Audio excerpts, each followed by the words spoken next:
My podcast.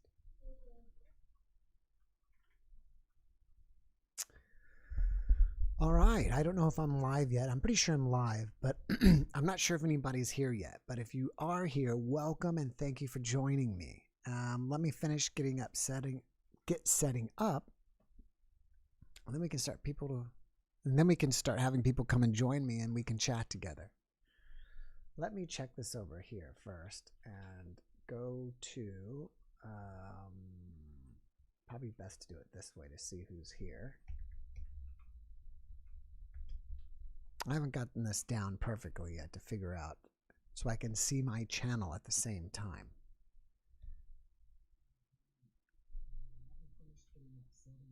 All right, so I'm there. So that's good. Now, let me do a few more things while I'm waiting. I need to edit this video.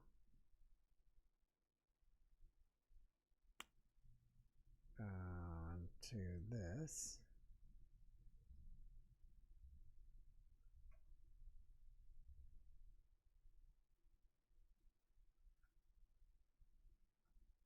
And that's how it is with the live stream. It just takes a little time, takes a few minutes to set it up. All right, looks like we got some people here. 2 people already. That's awesome. I wish it really told me, because if I look at the thing here, and maybe you can see it on your screen, it just tells name, but I don't think it puts it in any specific order. Or if it does, maybe it's alphabetical. I don't know. Anyways, let me finish setting this up. Let me go back to details. And I think we're okay. Let's see if I can go back to actually seeing the video now.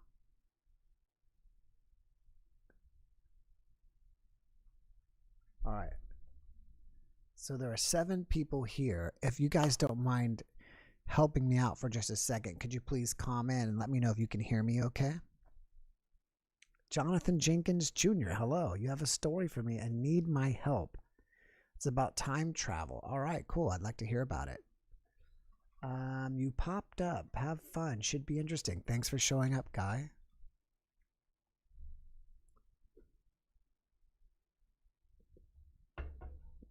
And there's a little bit of a time delay because I think it's like 30 seconds to 1 minute, because I asked someone if they can hear me okay, and they haven't said anything yet. So speaking of time traveling, we're time traveling because I'm in the future for you guys.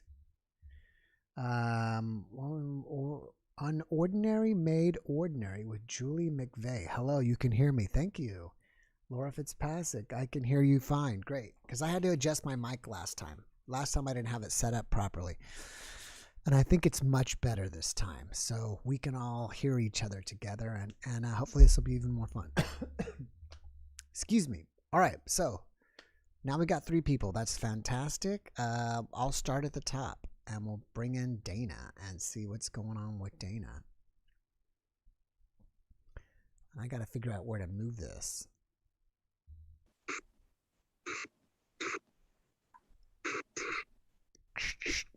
I hear some so far. Dana, you're halfway there. Can you hear me? Yes, I can hear you. All right. I just can't see you, but I can hear you. There you go. Oh, you were almost there. It's coming. Hi, Jeff. Hi, Dana. Welcome. Thanks for joining me. Thank you so much for doing this. I'm a big fan of your show. Oh, thank you. What is that picture behind you? Oh, it's my favorite band, Soundgarden. Oh, Soundgarden. All right. So you're a 90s kid. I am. Cool. Very to the grunge era. Yeah. How old were you in the grunge area? Were you a teenager? Oh, no, I was actually born in 1990, so I really got into it when I was like a teenager. After the scene was kind of already passed. But I do wish I was able to go to concerts back then. That's something I'm only a few years old, so. Well, probably a lot of those bands still play, right? The ones who are still alive. Yeah, that's true. I try to keep this. I'm glad more people are showing up. I try to keep this on a time limit. I haven't made time yet because I want everybody to have a chance. A lot of people are saying I should go longer. I'm not really sure, but I'm going to have everybody just hold on for 2 seconds while I go get my phone so I can turn on a timer. So you guys just hang on for me for just a minute.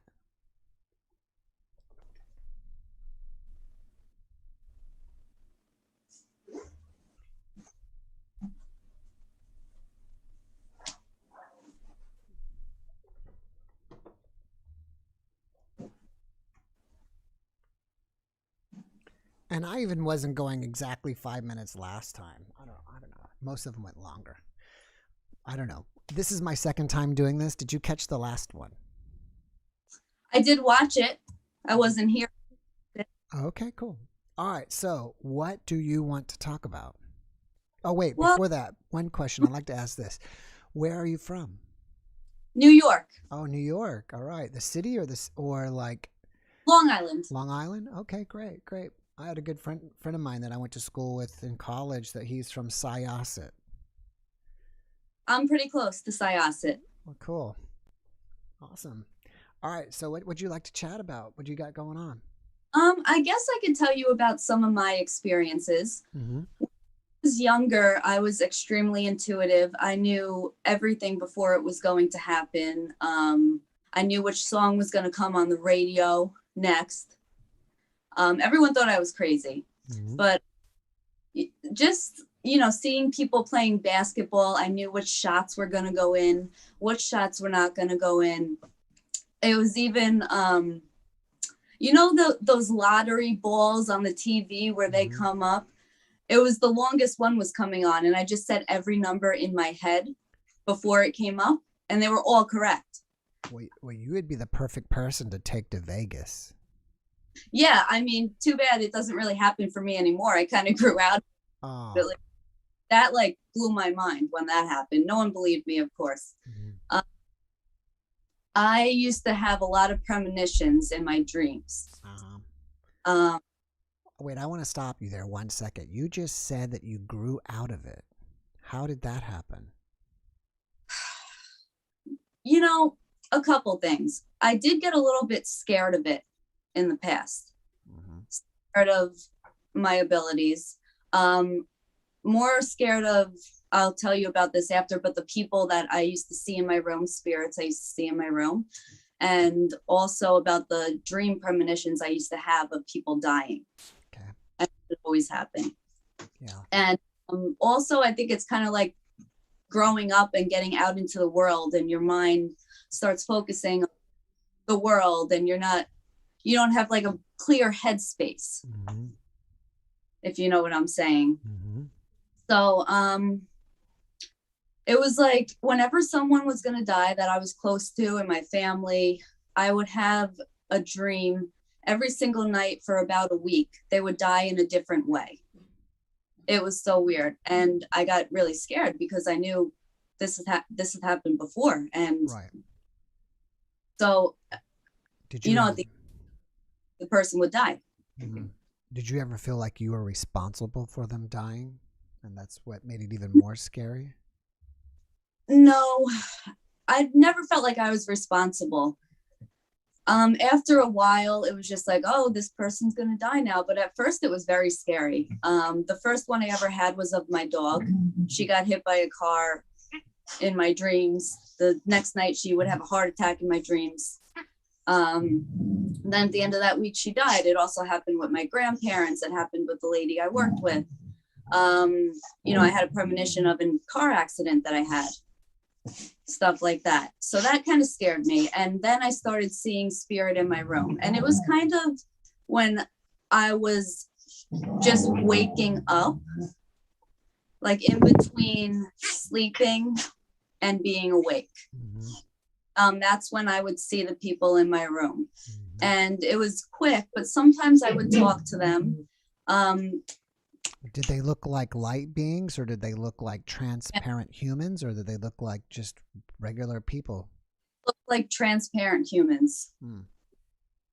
It's very interesting. I even saw a Native American floating above my head one time when I woke up, and I got nervous about it. I was like, there's a Native American floating above my head. And I was like kicking my boyfriend at the time that was next to me. I was like, you see that? Help. Like, what are you looking at? there. He's right there. He's like, where? And then it went away. Mm-hmm. And that would happen to me a lot. That would happen to me every night. I would wake up and I would see someone. I would just talk about random things to them. So do you think that you purposely or subconsciously just shut all this stuff down because it was like freaking you out? Yeah, I kind of think so. Unfortunately, I wish I knew what I know now, because I would have kept on doing it and got myself deeper into it, because I got myself so scared and I shut it off. I would think that if you're able to, you may be still scared of it, but if somehow you were able to take away that fear, it might turn right back on for you. I am still scared of it, because sometimes I'll ask God, oh, please help me to get back into it. And then I'll be laying in my bed at night and turn the lights out and I'll be a little nervous. And I'm like, you know what? I changed my mind. I just want to see people in my room next to my bed. Right. Is that 5 minutes already? That's 5 minutes. It just flies by. I'm going to see how it goes this time. And I didn't even start that. I mean, all that chit chat we had before, I didn't even start it. So, I mean, it's really longer than that, but I'm going to see how this goes. Last time I went for 2 hours and I pretty much I had person every time. And so I may not have gotten everybody in 2 hours with 10 minutes, but I'm going to experiment again. And, maybe I'll try 10 minutes. I mean, there's a lot of comments that people say, it's not long enough. You need to go longer. So I don't know. A break. This is awesome that he's even doing it. Right. Yeah. Well, I'm glad you like it. I hope everybody likes it, because I like doing it. And, I hope this can be a weekly thing. I appreciate that. Yeah. Well, thank you for having me. Thank you so much. I really appreciate you watching my videos, and have a great evening. It was great talking to you, and I love your voice, by the way. Oh, thank you. Very soothing. Oh, thank you. All right. Have a good night. You too. Take care. Right. Let's see. How do I... Okay, so I remove that one. And then I'll get to the next one. Don't report. I'm hoping that this won't remove people forever. We'll see if we have anybody who's trying to get in next time. All right, so let me check the chat. All right, we're up to 100 people. That's awesome. Thank you guys all so much. Oh, darn it. I just want to move this out of the way. Maybe over to the corner or something. Maybe I can make this box a little smaller. Can I? A little bit. But I want to say thank you all so much for joining me. I really appreciate it. And let's check the chat. Wow, Joe Cool, thank you so much for the donation. I really appreciate it. I just want to check the chat real quick. Penny is here. Hello. Ian is here. DRH. Hello. Susie. Hello. All right. So on that note, let's go to Rhonda.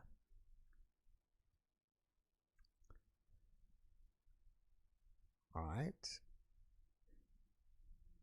Let's say ask to start video. So this is kind of how it is with the guests. Basically, I ask them to come, I send them the link, they show up, I record it, and then we take it and edit it, because the edited version is so much better than the live version.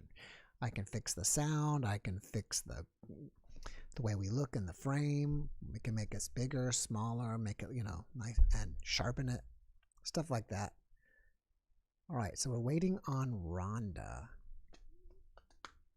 Let me check the chat here.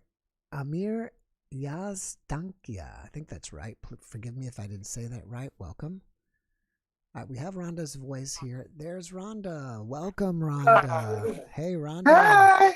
Thanks for joining me. Hey, thanks for having me back. All right. Where were you from again, Rhonda? I forgot. Montana. Can you hear me okay and everything? Yes, perfectly. Do you have your computer down so we don't hear it, we don't echo? Let me turn that down.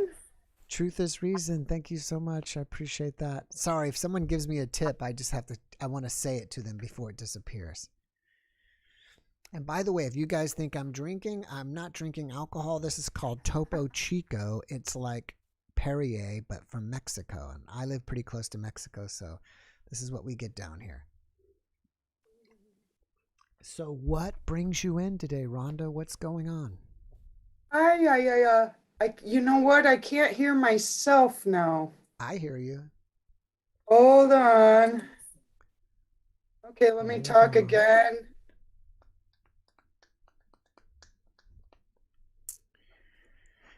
And you are in what part of Montana? I'm in Blackfeet country. Blackfeet country? My video was... I see you perfectly. I would say don't worry about the way you look or the way you sound. No, my video is behind on there. Oh, yeah. If you're looking at YouTube, it's delay. There's a delay. Okay. Yeah, it's a delay because it's got to send it to Streamlabs, and then Streamlabs sends it to YouTube. So there's probably, I don't know, less than a minute. I got the echo again. Hold on. Let me try to get this right. All right.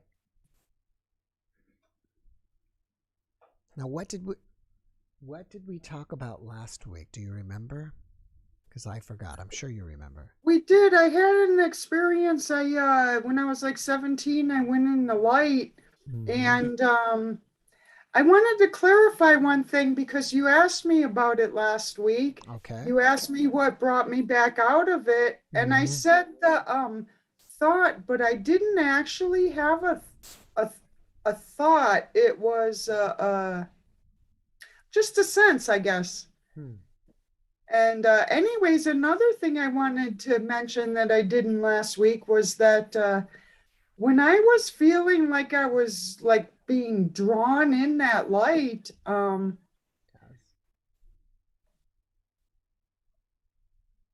it was like I was moving 1,000,000 miles an hour and not moving at the same time. It was a peculiar sensation. And it was so fast when I got in the light. Yes. It was like there was no time. Now remind us, how did you get in the light in the first place? Did you have an OBE or an NDE, or what happened to you? I was upset. I was worried about my brothers, actually. Okay. And I was just upset, very upset. And were you like angry, upset, like raging? Or No, like I nervous, was panicking. No, nothing like that. I was just so worried about my brothers that the self went away. The self went aside. Right. You were really focused. So have you had any other supernatural experiences? I've had a ton of experiences. All kinds of interesting things have happened. Have you seen any UFOs? I did actually before this happened. This was when I was only about 10 years old. I was living in Illinois at the time, north of Chicago. And it was way in the distance. It was at night. I just happened to look out my parents' window, and it was saucer shaped with a little dome over the top, and it had red lights like blinking. And because of the moonlight or something, I could see the silhouette of it in the distance, and it was far away. But I was a kid enough, and it didn't matter one way or the other to me. I was just like, oh, a UFO, and no big deal. Well, what is the most recent thing that's happened to you supernaturally? I guess the one big thing, and it was here on the reservation, one really significant thing is I did see a group of Indians one afternoon. I was out at my friend's place out in the country, and it was starting to just get dark. Beautiful sunset, and it was kind of getting twilight, I guess. And we had a fire going, and when I looked back, there was a group of about 6 or 7 old Indians, blankets over their shoulders, and just very solemn, like they were really concerned about something. Naturally. Do you live on the reservation? I'm just off the res right now, but I've lived up here for about 22 years now. Wow. I like have a Blackfeet, Canadian Blackfoot great grandmother. That's I'm from Chicago. You don't have the Chicago accent. Yeah, I've been away for a while. Yeah, I'm kind of almost on Canadian Blackfeet now. I'd like to make it up to Montana sometime. I've never been there. Glacier Park, it's beautiful. Yeah, I bet. One thing I could say is the original Blackfeet Reservation in the United States was the whole state of Montana east of the Rockies. Really? Oh yeah, back in 100 whatever years ago. Wow, that's huge. I mean, even the state, what is there, only about 1 million people in the entire state? Yeah, something like that. And there are 7 Indian reservations. Yeah. Yeah. Does it get crazy cold there in the winter? Oh, it can be like this January, we had like 40 below. Wow. When you don't even want to go outside. It's a danger to go outside. And sprung a leak on my heat. Well, anyways. But it does get brutal cold. But we had unusual summer. We've had 90, 100 degrees for a month, and that's bizarre. We're like Texas. Well, it cooled off last week, but we did have unusually hot weather for a month. Yeah, I had a guest from Canada, and about 20 or 30 guests back, and he was up like kind of north of you, and he was telling me that it was like 120 degrees. That's hotter than me. Up in BC this year, that's what that whole town burned up. Yeah. Yeah, I think it was pretty close to that town. Yeah. So, in my opinion, global warming's real because, I don't know what's causing it. Probably human, at least human related. Yeah, for those of you who were here last time, I told you, I told everybody I had a dream about global warming. Really? Tell us. Well, I don't have enough time. I might tell you later. But basically, I was in a place. Some person I never met in my life told me that the shape of the Earth goes around the sun not in a circle, but an oval, and the circle had changed. I heard the same thing.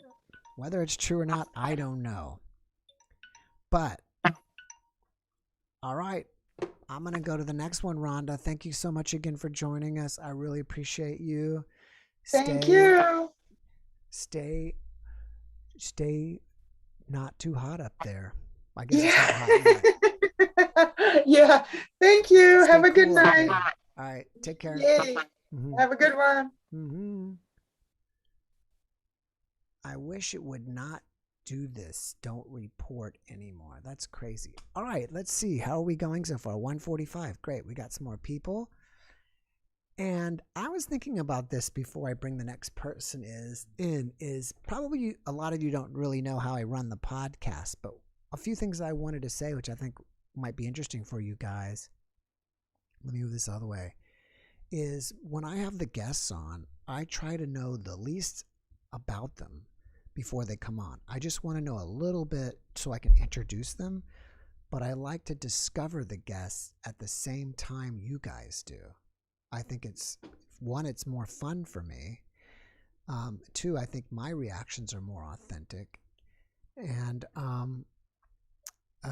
yeah, I mean, and so I don't really vet the guests that much. I basically am discovering them like you guys are. And we'll go from there. So let's see who's next. Let's go with Art Bass. Art Bass. I wonder if he's a bass player. Or is it bass? Because it could be bass as well. Ask to start video. There we go. Art. Oh, he's yes. Hey, Art. How's it going? Yes, Jeff, what's up? Well, I'm here. Where you from, Art? I'm from Moscow, Russia, You're from all from place. Russia, so I should have said Privyet. Привет, Jeff. How you doing? Privyet. I'm good. My wife is Armenian, Oh, really? but Nice. from the Soviet times. Oh, yeah. So Armenians are awesome. I love them. yeah, so she's taught me a little Russian. Oh, nice. It's Yes. it's pretty tough language to learn, but you're doing great. Your Well, Привет was perfect. it was perfect. That's about. So what's going on in Moscow? Well, summer is over almost. Mm-hmm. Pretty good. Crazy climate stuff happening. Also, one of the hottest summers ever. Mm-hmm. Crazy floods, like pretty much everywhere in the world. Yeah. Crazy times. Are you seeing any UFOs over there? I've seen a couple, yeah. The first one I've seen, I was 8 years old. No, probably 9 or 10. It was just, I was on the balcony in my parents' place, and it was just some strange, like vague, dark looking, like cigar vertical thing in the sky. And it was there for, I don't know. I'm looking at it, I'm thinking it's probably a cloud. But it just stayed in one place. And I'm like, that's weird. I was observing it for about, I don't know, like 15 minutes or so. Mm-hmm. But it was still there. I picked up my very crude, old school, it was late 80s camera trying to take a picture, but it went away. The second one was about, it was 6 years ago. I was in the mountains by the Black Sea, pretty close to Armenia, by the way. So it was just a point of light. It was 1 a.m. or so. I was just on a porch near the hotel, and it was just a light. I don't know. It's about maybe a kilometer up in the sky. I'm talking kilometers, guys. So, right, that's all right. But so it's just moving. I was thinking it was a plane, but it wasn't. I was waiting for those, signal lights to come up, but it really didn't. It didn't change in brightness or color or anything, but it just slowly moved along the mountain range, never changed the brightness, and just went and slowly just disappeared behind the mountain. That's it. That's my pretty primitive UFO encounter. That's more than I've seen. Well, what I really wanted to share is a thing happened to me about 12 years ago. I was in my friend's country home, just having fun, I smoked a little bit. Well, you know what the young people do when they meet up. It's okay. I understand. Yeah, we all done it. You know that. So, I was just. They went to bed. It was pretty late at night, and I checked out their bookshelf, and I've seen Bhagavad Gita, the book, Indian scripture and stuff, and I was just dove into it. I was so captivated. I read it all. It's not a big book. And I was so overwhelmed with the message and stuff. I was quite a believer all my life. So, but then I was so inspired by the message, by the presence of something bigger than me, like how higher power or something. I went down from the second floor, went outside, and just staring at the forest.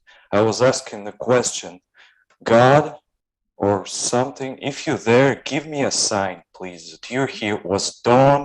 It was like 5:30 in the morning or something.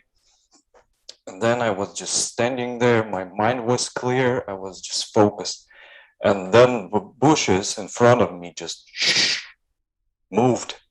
And my heart skipped. I'm like, damn, I wasn't ready for what I was asking for. And then a huge hedgehog comes out of those bushes and goes towards me.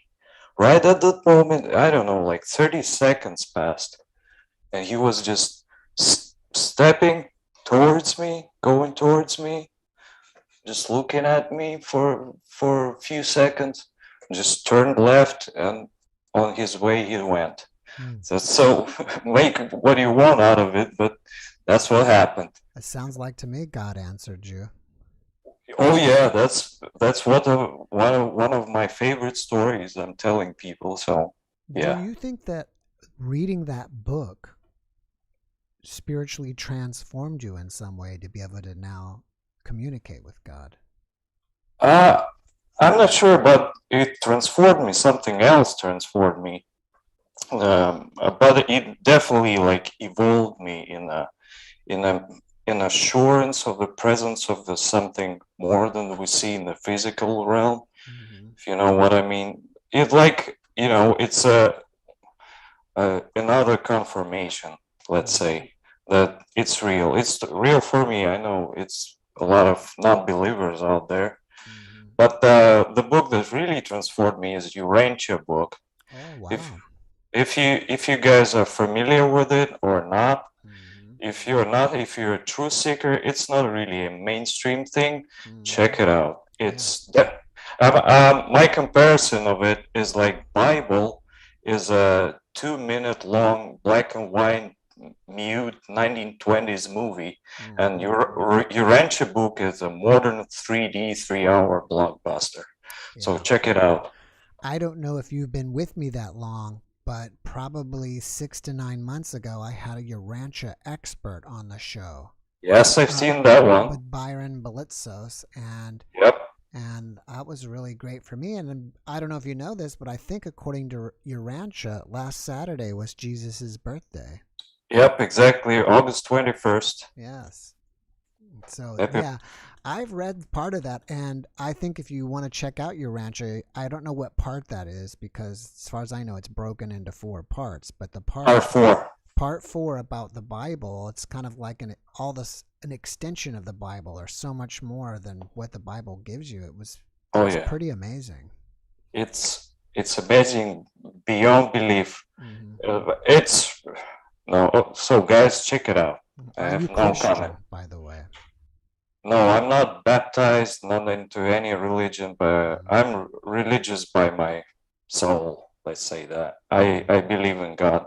Okay. Yeah, I'm I just do. curious. I mean, I know there are a lot of Christians in Russia, and so I figured, maybe you're one of them. Well, I love Jesus. He was a pretty cool guy, I must say. So, yeah, you can call me Christian. But I don't think you need the label. No, you don't really need to be a part of any herds. Right. So just fly about like an eagle and see the whole picture. That's my take on it. Right. All right, Art. Well, thank you so much for joining us. I really appreciate you. Thank you so much for watching the videos, and I hope I see you again sometime, bud. Thanks, Jeff. Good luck with your channel. Awesome. Thank you. You're doing a great job. Goodbye. Thank you. Take care. Bye. Bye-bye. Bye.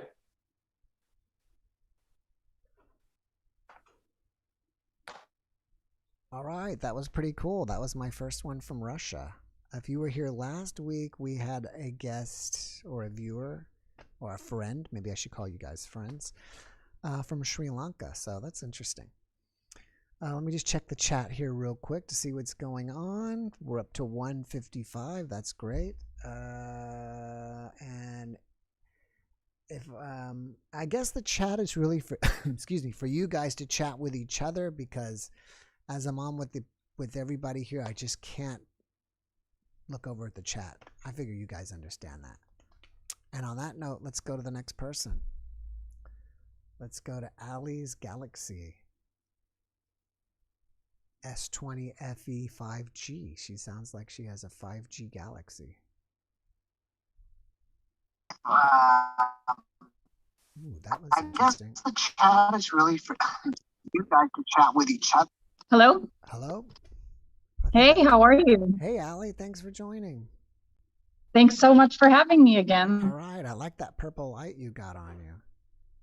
Oh, thank you. I'm actually I'm at my yoga studio, so I can't take credit for it. But Oh wow, are you? Is that your yoga studio, or are you a member of no, that?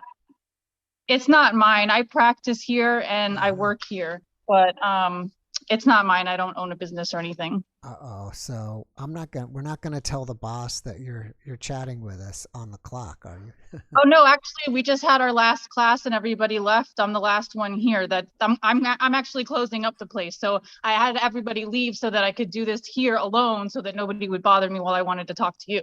Oh, that's okay. I'm just kidding, anyways. No, it's all good. So I think you were going to go get hypnotherapy done. Yeah, I did that. You did that. it. Wow. I did it. Well, it was really interesting. Yeah, it was we really. don't want to give everything up right now, but can you give us a little teaser? Sure.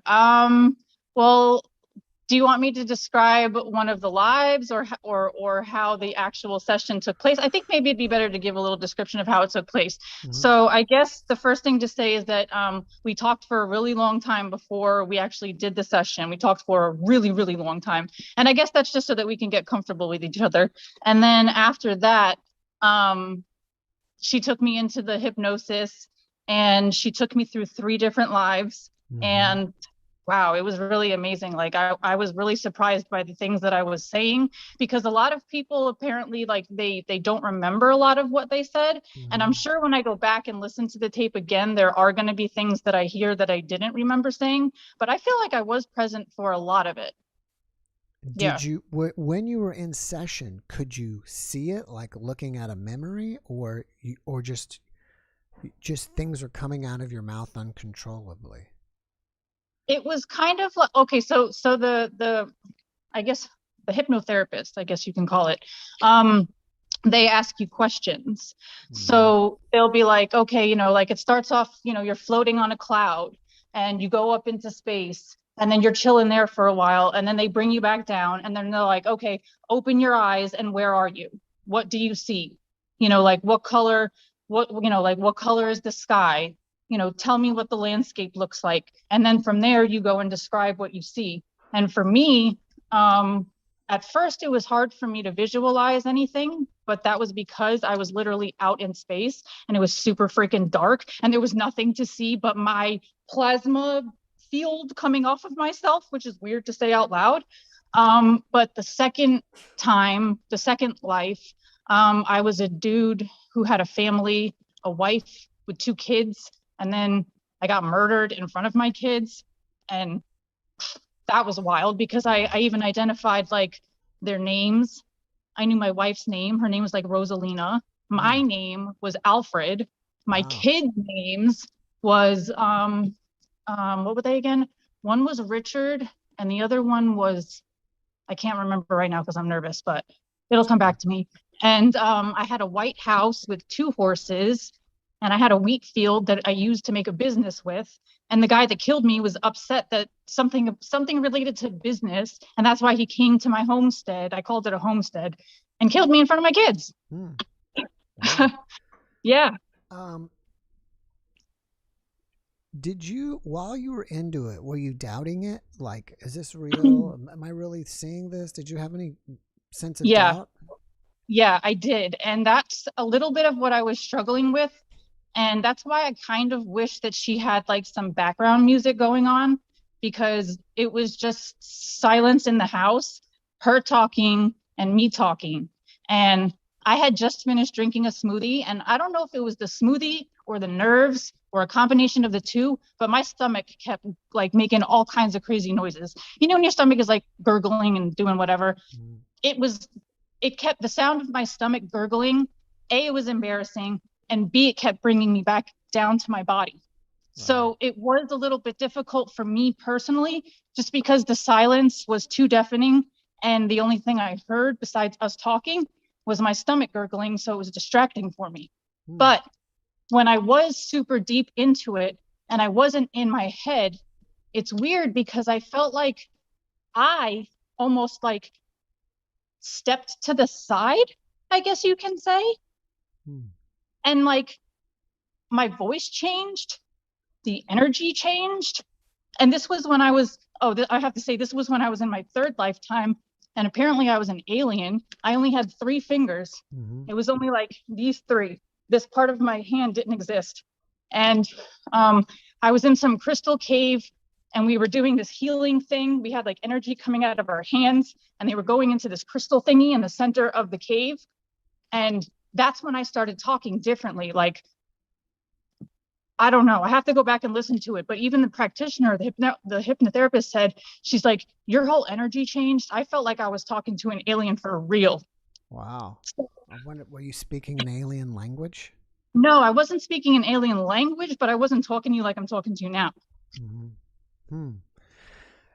Did you and the therapist start by, saying, or did she tell you, okay, Allie, what do you want to work on today? Like, do you want to work on, are you here for a past life, or do you have a problem, let's say, with, I don't know, claustrophobia, and we want to see how that relates? Or how did you approach it? A little bit of both. I did go in with a set of questions that I had written down in advance. And she did ask me those at some point in the session. And she did interview me beforehand, like I said, to see if there was anything that I did want to work on, or if there's anything that I felt like was residual from a past life that was lingering on here. And it turns out that there was, and that the theme was heartache. And go figure, I got stabbed in the heart in front of my family in that second lifetime. So I don't find it a surprise that heartache is a theme in this lifetime. Yeah.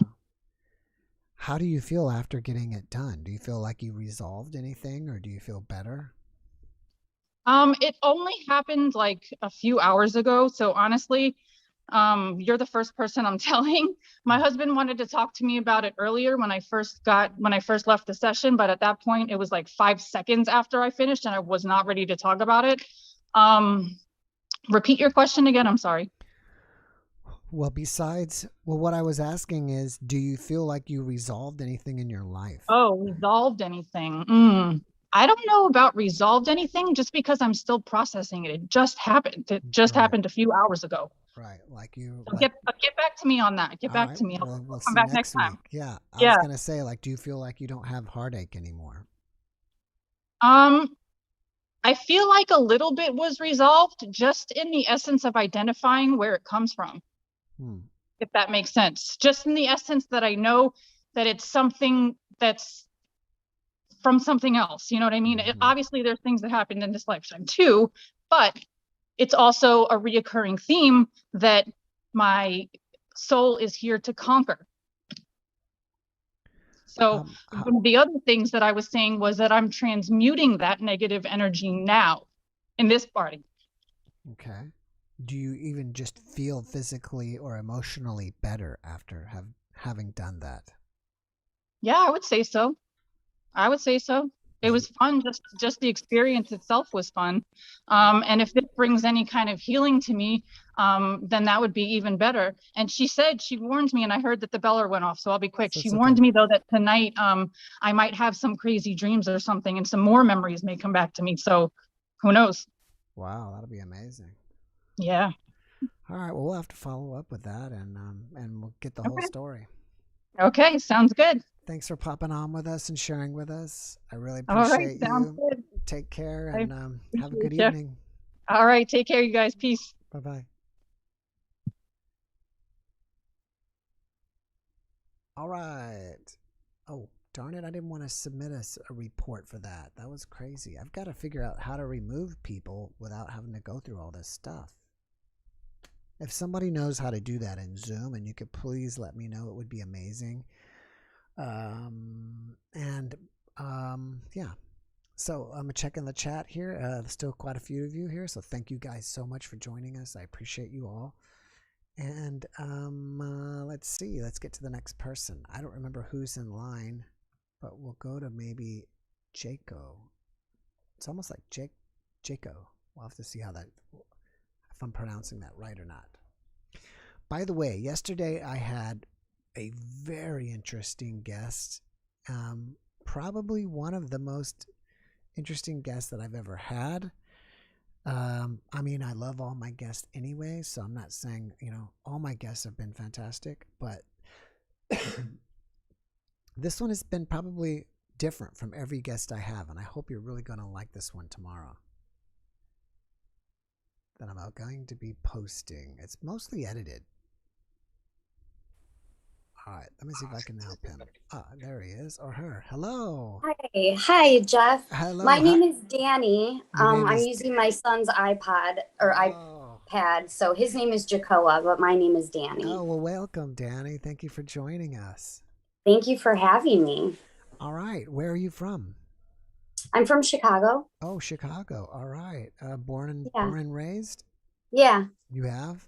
I've been there once and I really liked it, but I was only a tourist for like 2 days. And I was there for a class. So I was only a tourist for maybe 4 hours because I was just so busy.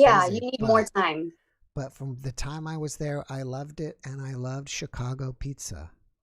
Yes. I think the best place is called Lou Malnati's. I was downtown. That's my favorite. I don't know that one. You may know this. I was downtown, and what was fascinating about this was everybody like autographed $1 and stuck it on the wall. Do you know that place? There may have been $10,000 stuck to the walls. That's awesome. I hope that there's never a fire. Yeah. I don't know that place. No, there's so many good restaurants here. There's so much good food. Is it possible that it's kind of called Uno or something like that? Yeah, I was gonna say maybe it was Uno's. Right. I should have just said it. That's what came to mind. But it's a chain, so there are a lot of them. I haven't been to that one. Do they all put money on the walls? They have good thin crust pizza, Uno's. What class were you there for?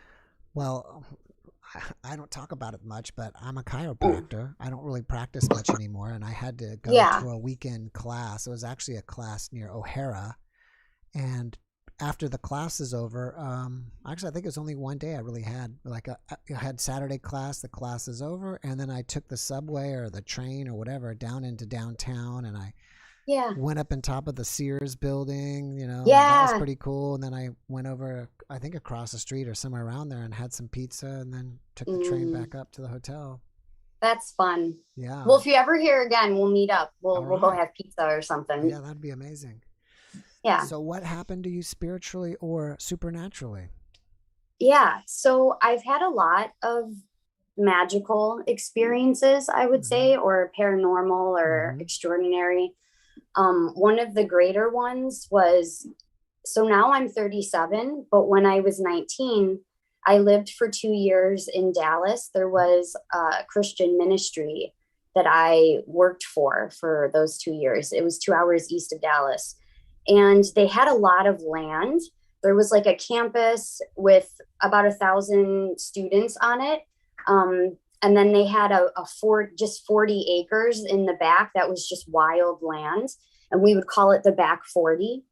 And we went out there every once in a while to have like bonfires, and we would camp out overnight, bring tents and stuff. And it was a lot of fun. So we were walking, it was a lot of people, and it was daytime, and we were walking, and I have this bone disease. It's called osteogenesis imperfecta, and it causes me to be very fragile. So I fracture my bones easily, and it affects your collagen. So it affects my skin and my muscles and everything. Some people know it as the brittle bone disease.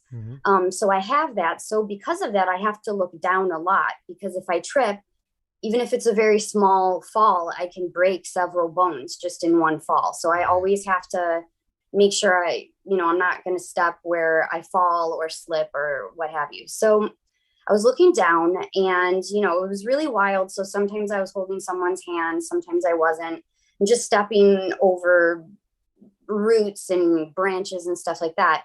And I came across this really wide and deep pit, just like somebody dug something a long time ago. It even, it didn't look fresh, but the ground just wasn't there, And so I made a mental note, like, okay, on the way back, don't forget about this. If you kind of take the same path back, like mental note, there's a huge ditch right here, So we were out there a really long time. And on the way back, I had forgotten, like, I don't know why it slipped my mind, but I was watching where I was going, but I was also having conversations with people, and I was just, I don't know. I wasn't paying that much attention when I should have been. So I was walking, and then all of a sudden I looked down, and I walked into the pit, and there was no ground underneath my foot. And so in a split second, like in my mind, when I looked down and saw that there was no ground under my foot, I was just kind of just panic, brace yourself, because I'm going to break a lot of bones. Because this was a very deep pit. Like, there's no way I would have gotten out of it without injuring myself, like pretty severely, probably. I've had over 80 fractures, and I just, yeah. So it was like fear, and there's a lot of emotions all at once. Like, I was upset at myself, and I was afraid, and I was just, everything all at once. And all of a sudden, before it was crazy. I felt energy all around me, like on either side, really. More like on either side, not really in the front or the back of me, but I felt energy on both sides of me. And I moved faster than my thoughts. Like, my foot that had no ground underneath it had ground underneath it. And I was on the other side of the ditch. Like, I teleported across it. And it was just the craziest thing. It was like I moved faster than my thoughts. And there was somebody that saw it. There was an older lady. I was 19 at the time, and she looked probably like late 40s, early 50s. And she was just flipping out. Like, she was like grabbing her head and like pointing at me. And she was like, I saw you move across the ditch, like, so quickly. Like, you were on one side, and then all of a sudden you were on the other side. And I'm so thankful that somebody saw it, because it's kind of like one of those things that in my life, when really hard things happen, how sometimes you can have an experience, but then later in life you question your experience, and you're like, did that really happen? Or was that a false memory or a dream or something like that? And when I kind of had a dark night, of my soul, and I got to a place where I was so angry, and I was like, I don't believe in God anymore. When you die, nothing happens, and yada, yada, yada. It was always there, like, but something moved you, whether that was your angels or, but then there's a lot of other things like, well, I've broken over 80 bones, so why wasn't I saved the other times? You know what I mean? It's just, I don't know. So yeah. And I've seen an angel before, and I've had a lot of ghost spirit encounters with being touched by, somebody that I couldn't see, and watching 3D heavy objects move right in front of me. And I've had a lot of crazy experiences, but that was, the most crazy because I was physically moved. Well, let me ask you this. You were there with a Christian ministry, right? Yeah. Do you think that had to do anything with it? Yeah, I mean, were you really in touch with Jesus at the time, or your Christianity? And maybe then it was an angel or a guardian angel that kept you from I at the time, after it happened, I got down on my knees and I like worshiped God and like thanked him and praised him for saving me, because I would have really gotten hurt, So I mean, I don't know, I think that we do come here to experience, but yes, we come here to learn. So everything that I've ever gone through, I've learned. And the more that I've suffered, the more I've learned. So I don't know why all the other times, I've broken things and been in a lot of pain. And I don't know. I don't know if it's that like my frequency was just so high during that time in my life, because all of my life I was giving in service to God. It was like not only serving others, but just like, God, use me. Like, I'm yours. I'm like completely yours. Yeah. Like every moment of every day for years was just in service to God. So are you still a Christian? I do believe in Jesus. I know that he's real, but I don't subscribe anymore to the ideas of the Christian church. Like, it's kind of like, I would say I left Christianity to follow Jesus, if that makes sense. Yeah. Yeah. Well, all right, Danny, that was an amazing story. I'm glad you didn't break a whole bunch of bones. I know, me too. I'm glad. And thank you so much for sharing with us today. I really appreciate you. And have a Yeah, I wonderful appreciate day. your podcast. I've learned a lot from it. So thank you. Thank you for watching. Yeah. Have a great day. You Take too. care. Bye. Bye-bye. All right, guys, just to let you know, I don't think this will happen, but I am, it is raining outside. I don't know if you hear the thunder, and it happens just a little bit, but if I disappear, it's just because for somehow I lost energy and I'll come back, but hopefully it's not going to happen. All right, so I think Steven was going to be, or probably Stefan should be next. And wow, we're up to 212. That's awesome. Thank you guys so much. And let's get Stefan in.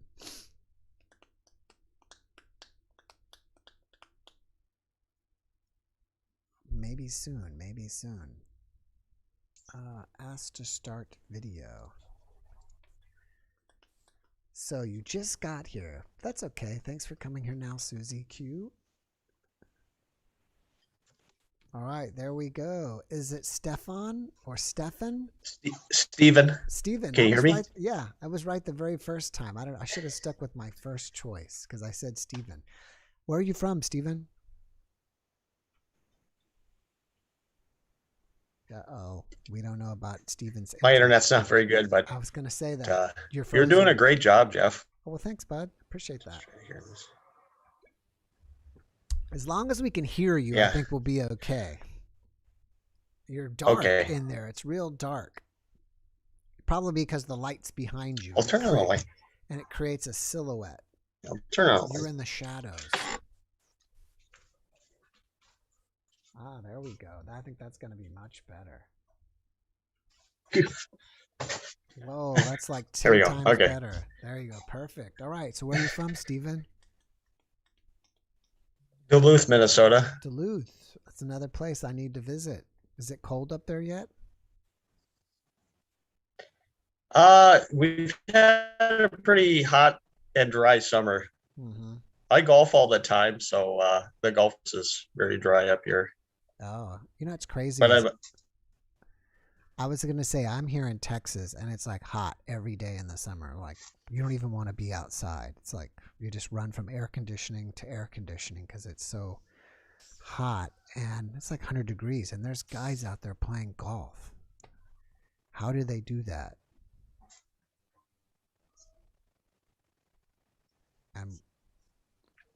Yeah, I would die in that. Yeah. You would.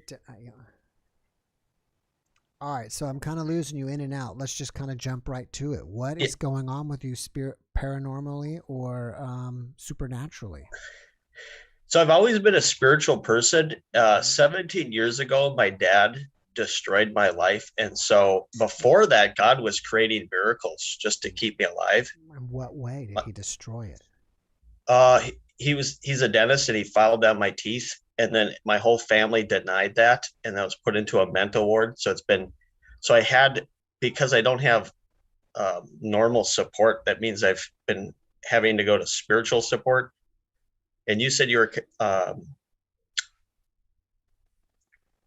chiropractor, so you must know about kinesiology and Dr. Hawkins. So I got into that, and that's enlightenment training. So you said he filed down your teeth. Are you wearing veneers right now, or no? Or what? No, I'm just it's just painful, and I'm rotting. And that was 17 years ago. In the last 5, I've been living in a abusive group home, so my life's been very hard. Where are you at now? It's Area View Group Home. Oh, okay. So it's like 30 people. Oh, okay. Yeah. I have a spirit with me all the time. So this was years and years ago. I put the picture of a woman who died by suicide, and she's been with me. She holds my hand and gets me to dance and shows up as spirit orbs because I juggle. So it shows up. I have a video with thousands of spirit orbs going around, and it's not dust or bugs or anything like that, but people like to say. Did you send that to me? Yeah, I did. Yeah, I did. I remember somebody sent me something. That's interesting. Nice to catch Yeah. a name with a face. Yeah, I remember. See, I remember that. So, Yeah, I'm kind of like, I'm not like, they go, why don't you do this or that? It's like, well, because I'm suffering, I'm just focused on getting through a day where other people, I say other people are on a cruise ship. I'm on the Titanic. right. So it's like, they're like, why don't you do stuff? It's like, well, I'm focused on small things that I can do just to get through a day. Right. Right. It's kind of like, yeah, whatever you can do to, like, I don't know, baby steps is not the right word, but one step at a time, right? Yeah. Do you listen to Dr. Joe Dispenza's videos? No. Oh, you should check him out. I think he's really, really helpful. If you get a chance, he's got a lot on there. And I had a guest one time that he had a massive crisis in his life, and I think he partially healed himself from a lot of Dr. Joe Dispenza's stuff. Yeah, I feel like there's a lack of caring. So if I had caring resources or power, I could get things going in the right direction. Mm-hmm. But if someone in your family harms you, they tend to turn on you and then say you're the bad guy. So it's like that. I live in the backwards world. Mm-hmm. Can you tell us more about the picture of the woman that you have in your room? Yeah, I actually have it on. It's on my YouTube channel under spiritual experiences. But her name's Monique. She's from South Africa. Mm-hmm. And I found her on Faces of Suicide. And then coincidentally, right after that, I met someone from her town in Duluth. And I started when I was out golfing. So that's amazing. I was like, that's too coincidental. What is the name of your YouTube channel? It's just my name, Stephen Cake. All right. So for everybody listening, if you want to go check out his channel, there you have it. Do you have the videos of the orbs on your channel? Oh, yeah. Yeah. It's called World Record Spirit Orbs. That's just, and I do impressions and stuff like that. Like, Jeffmara, yes. I saw you on a movie. You're a great actor. Or possibly the best speaker in the world. Yeah, there could be either. One or the other. That was Jeff Goldblum. Oh, that's good. Yeah. So have you ever seen a UFO? Oh, yes. What did it look like? It's more coincidental to stuff because I was listening to Coast to Coast too, and they're talking about that. And then it was a triangle of the 3 bright white lights and then a blinking red dot, and this just slowly went over me. And I watch it, and I was like, and then a car pulled up, and I slowed down. I was in a car, and I slowed down just to watch it go over me. And then another car pulled up behind me. So I guess I got to keep going. I tried to watch it. It was actually headed towards the airport. I looked that up. So I don't know. I was too afraid to like report it or anything.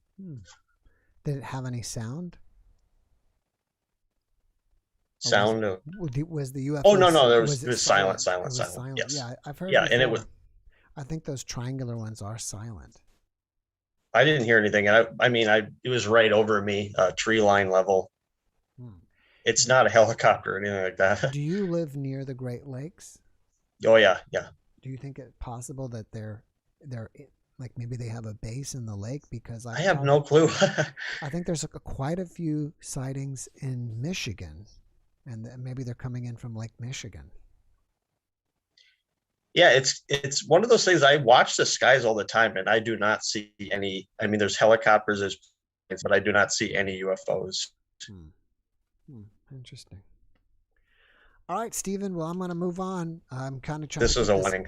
I'm trying to keep this at 5 people, 5 minutes a pop. So okay, man. You got to do what you got to do. Yeah. John Lennon. John Lennon. I love Paul McCartney. Back in the '60s, it was all the hip and the rave. That was just what we did. That's great. Thanks a lot for watching, and I really appreciate you. Thanks, Jeff. You take care. Yeah, you're awesome. Oh, thank you. Keep it up. Bye-bye. And we move on. Don't report. And where are we at? 225. Awesome. I'm hoping that we can get more people than last time. It'd be great if we get it up to like 300 or 400. I think Jose is next. And then we'll try to get Sherry or maybe it's Cherry and Kim Possible. I like that name, Kim Possible. That's cool. All right, let's see if we can get Jose here. And let me hit ask to start video. Asking. All right. Rosa, hello. Rosa's been a guest. One of my guests is Rosa, and she's there in the chat. Are you there, Jose? Hey, Jose. Yes, I am. Hello. Where are you from, Jose? First of all, you can actually call me Ian. I put Jose down. I kind of had a habit, but I was adopted, and I've never had my name changed yet. So you can call me Ian. I am actually right now in Germany. I live here and grew up in Kansas and Indiana, so that's like home for me. I was gonna say LA because you got it on your shirt right there. Oh my god, no. no. So what brought you to Germany? I was actually in a relationship, but that was a while ago. And that actually ties into everything spiritual, if you want to call it that. But that's why. But we ended things, so I decided to live here now. And I've seen how a lot of people in the U.S. their lives are really difficult. Yeah. And here I definitely do my best not to take it for granted. But like, it's just, for example, there's no car taxes for me because I don't have a car, because most people rely on public transportation. And it's not like in the US where you might find a bus here or there. It's like literally you go outside, like there's trains everywhere. There's connections to everywhere. You need to get somewhere. You might need to walk to some places if you're going to a rural area. But other than that, literally it's accessible. Yeah. Things are very accessible here. Right. I mean, a car is like your legs in this country. Yeah. I used to Uber too in the US. So, I mean, a lot of people, I can't imagine it. I don't want to imagine, to be quite honest. And for the people, I really sympathize for those people who really do struggle every day to day. I mean, like I said, I really try not to take it for granted over here, but yeah. Sounds pretty awesome. It's been an adventure, to be quite honest. But so what's going on with you supernaturally or spiritually? Because it sounds like it involves Germany. It does. It really does. So I don't even know where to start. Like literally. Well, if you've been seeing spirits or angels or something lately, or what's going on? Yeah. So back in January, I was just like doing my own thing, not really thinking about much of anything, not really considering God. Because every single time I go to a church, all these blasphemies would start popping into my head, and I literally couldn't stay in a church for like at least, I'd get in there maybe like 5 minutes and I'd have to leave just because I just couldn't handle it anymore. But anyways, so come to January, I go and knock on wood because I was just like happy, like, oh, maybe, knock on wood, this will happen. And this won't happen. And about 2 days later, it began feeling really, really, really weird in the room. And I was like, what is going on? What is happening? And out of, you have to forgive me, my German is getting messed up with my English. Out of the blue, yeah, on my YouTube channel, suggestions thing, there was literally, I had not had any interest in exorcisms and things like that in the past, but out of the blue, there's this video on exorcisms. And it was from this priest named Father Richard Lampert. And he's an exorcist for the Roman Catholic Church. And with them, you have to go through like years of study. And you don't go and say, I want to be an exorcist. Usually someone chooses for you. Like, hey, look, this is what you're going to do. And one of the very first things that he saw, this is the first thing, as I look back now, it looks more like, some people understand God as the universe, as the light, as this and that. And those are all legitimate. Those are all real. I can tell you right now, because God is everything. We are nothing. And in fact, there's been I think there are some people on your channel even who mentioned that when they saw themselves or they saw the world, they saw that God was kind of everywhere and we are just kind of with him. But I digress. Literally, yes. So this priest, the very first thing that he said was that even knocking on wood can act as an invitation to evil spirits. And I was like, what the? And so I literally scrambled to find a, what was it? Above crying was could be. I'm so sorry. Like a prayer to free yourself from these things. And so one of the very first things that I did was I had my rosary on me, and I did the sign of the cross. One of the things that after you say the prayer, you're supposed to do the sign of the cross in front of you, to the left of you, to the right, and then behind you. As I did it behind me, it felt like this energy thing just went and yanked itself away from my shoulder. And I was like, what the is happening here? Because like I said, I had not really been religious. I mean, I had believed, I had known able to interact with him without these things happening in my head. I mean, like that even goes back to when I was younger and I actually had attempted suicide after I'd done something. And as I was smothering myself, there was this man's voice in my ear, and he said, "Go to sleep." And it sounded like I knew it sounded like in that whole "go to sleep," you could hear, yes, you've done wrong, but go to sleep. You've got things to do still. And I was like, okay, fine. And I went to sleep. But I mean, that even itself, there's a little bit more to that story and the things to the build up to that. But anyways, with this whole experience, I mean, that was, if anyone remembers Lisa Montgomery, who was supposed to be executed back in January, there's a particular prayer. I don't know if anyone else has seen, I don't know if anyone else has seen this image at all or anything like that. But this is what a nun saw from Poland in, I think it was like 40s or something. But it's the Divine Mercy. And I won't go into a lot of what that is exactly, but this is, he literally appeared to her, I mean, on multiple occasions, and grew her spiritually himself, the light did.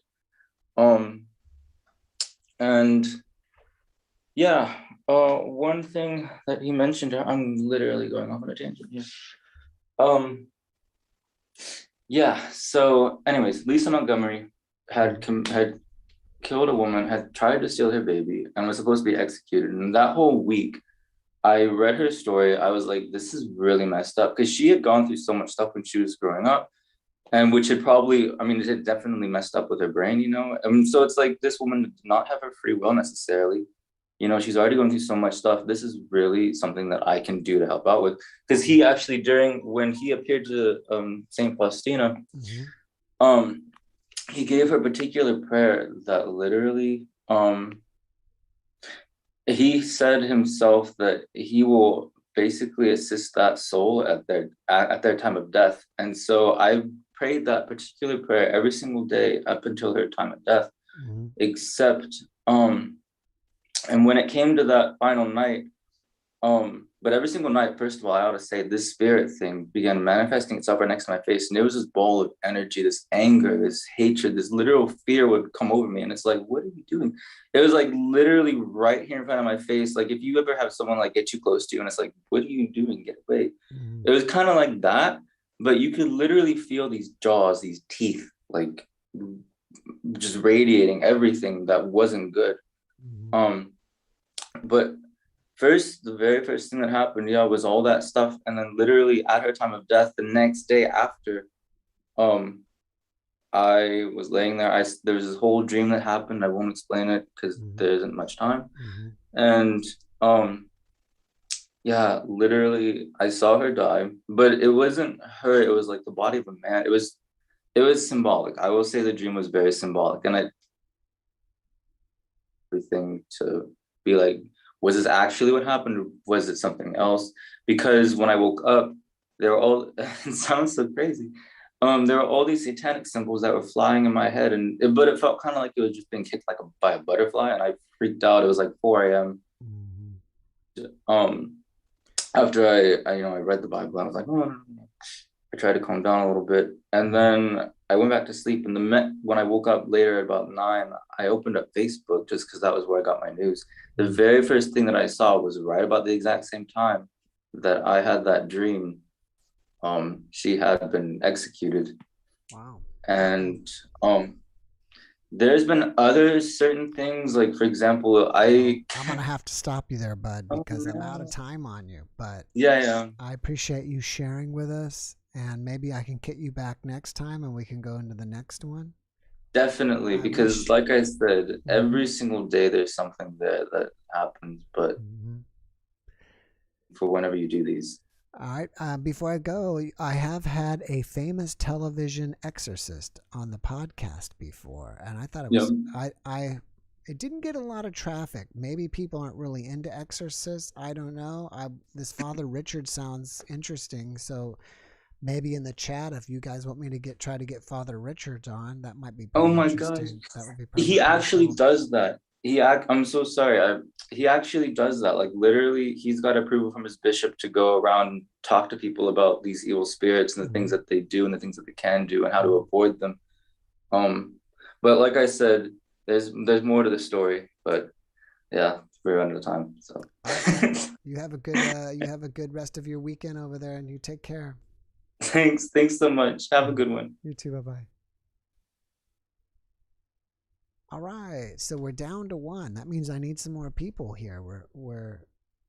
I had another one that was here, and I don't know what happened to her. But we still have 200 people, so thank you guys for watching. And I wish I could keep up with the chat.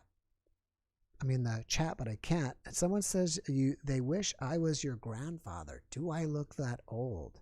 I know I'm pretty old. I'll say I'm in my 50s. But I guess I could be a grandfather. I just didn't have kids that early. So let's get the next person in. She's been waiting patiently, and I don't want to keep her waiting. And while we are waiting for her, there's nobody else in line. So if someone wants to get in line, hello. Are you Sherry or Cherry? Can you hear me? Yes. Can you hear me? Yes. Thank you. Are you Cherry are you Cherry or Sherry? No, it's Sherry. Sherry. All right. Sherry, where are you from? I'm in Denver, Colorado. Oh, nice. I just had a guest. Did I just have someone from guest? I think I did have someone from guest. Yeah, a few back. Not Denver, but somewhere close to Denver. How's it going in Denver right now? Jeff, I'm going to take off my... Okay. Okay, I'm having audio issues lining up. All right. I think I could hear you better when you had the mic on. Your voice was better, but we'll see how it goes. Yeah, I'm sorry. Give me a second here, and I'm going to fix this for us. Okay. Okay. All right. Can you hear me? I hear you perfect. Yes. You hear me? Yes. All right. What's going on with you spiritually, supernaturally? So I first of all, I just wanted to start off with this. Very much reminds me, if you remember, the Coast to Coast with Art Bell. Do you remember that? Yeah, of course. I'm inspired by him. I love it when. I don't know if you know, but my introduction on all my videos is Ross Mitchell, and he's the man that used to introduce art. Did not know that. Yeah. Yeah. So when I saw this, I was very appreciative. I thought this is very much like that. So, so I understand that nothing is off the table as far as supernatural or spiritual. So what I'm going to tell you is, in the 90s, the late 90s, when I was a teenager, I believe that I saw the Shadow Man. And I'm talking about if any of us know what the Shadow Man tends to manifest like, it's the elongated hat. I'm not quite sure. It almost reminds me of maybe like centuries ago in someplace in Europe, that long elongated hat. Obviously, what would it be, 1 or 2 dimensional? So it's a shadow figure. It tends to float across. I'll give you the context. So I had a really turbulent upbringing, and I was at odds with I won't go into too much detail about it, but I was at odds with my caretakers at the time. They weren't my parents. They were the people I was living with. And I was living in the basement of their house. And I was at the time I was sneaking in my boyfriend into the basement. It was convenient. The way that the house was set up was that there was a back door that led to right down along stairs. And I guess when you were at the bottom of the stairs, you would turn left. You go maybe about 500 feet, there was a room. That was my room. And I'm only giving you the lay of the land so that you understand that there would have been really I've obsessed or analyzed this for years. And I don't think there was any way that a shadow from the window of that basement door upstairs could have possibly followed down the stairs and come into the room and turned into the room the way that this thing did. So what happened was, it was a stormy night. I was born and raised in northern Indiana. So it was very stormy. It was humid. I think it was I don't remember what year, but it was stormy and lightning and thunder. And I was expecting my boyfriend to come that night. So this was like hours before it happened. I'm lying in my bed in the basement bedroom. And the lightning is just flashing and flashing, and I see it. Normally I never saw any shadows. I couldn't see anything from the outside. Again, it just it didn't work like that. Then all of a sudden, this figure appears, and it did have that long, elongated top hat, and it had like a cloak. So it was completely black cloak, elongated top hat. And I didn't know anything about shadow people at this time. I was probably 17, 18. I didn't know, I was interested in these things, but at that time I had not explored this phenomena of shadow people. So it was not in my consciousness or in my awareness. I don't believe I made it up. But I did see this thing come into my room. It almost slid across the side of the door, almost as if it hugged the wall. And it just hugged the wall, and it floated over the wall. And I had candles flickering, I remember at the time, so you could see it kind of flickering, and it floated across the wall. And I remember distinctly the top hat, and I remember the cloak, and it was so scary. My first thought was, oh my gosh, is that my boyfriend at the door upstairs? My second thought was, it can't possibly be. So at that point, I froze. Like any normal fight or flight reaction. I didn't run, I froze, and I waited, and it disappeared. So I don't know what it was to this day, but that was and I've had a lot of paranormal experiences since then, but it's very interesting that that's one that I still to this day I don't have any explanation for. He did end up coming, but he came about an hour after that. So obviously it wasn't him. Did you hear anything, or was your room just dead silent? I did not hear anything. No. It was only visual. It was completely visual, that experience. So were you shooken up for the next hour until your boyfriend came? Absolutely. Yeah. Yeah. This was an era of my life where with my friends and I, we were exploring the occult. We were exploring Ouija boards. We were picnicking in graveyards. We were strange. We called ourselves goth kids, back in the 90s. So we were into things like that. But what I find interesting is I had never been introduced to anything. That image of that, what I'd seen back then was so new to me then. It took about 15 years before I started reading about the phenomena of the shadow person and how people actually do see that image, that specific image. And I thought, oh my God, I saw that back in the late 90s. So anyways, I just wanted to share. I'm probably getting close to time here. Yeah, well, I appreciate that. And well, no one's in line, so we can chit chat a little bit more. But do you feel like, let me go back.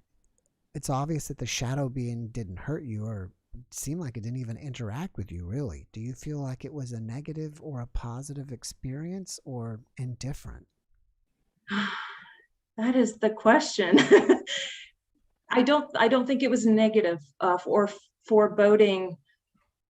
I don't think it was positive. So I'm going to say that if I could place it anywhere in any category, it would be neutral. But why I saw it and why it was there, and maybe it was just a chance coincidental thing, one of these things that we experience as human beings. I don't know. It didn't even seem to have a consciousness or want to interact with me or anything like that. So I don't know, but yeah, it was, I mean, just my human fight or flight or freeze reaction. Yeah, I just froze out of fear of just the unknown.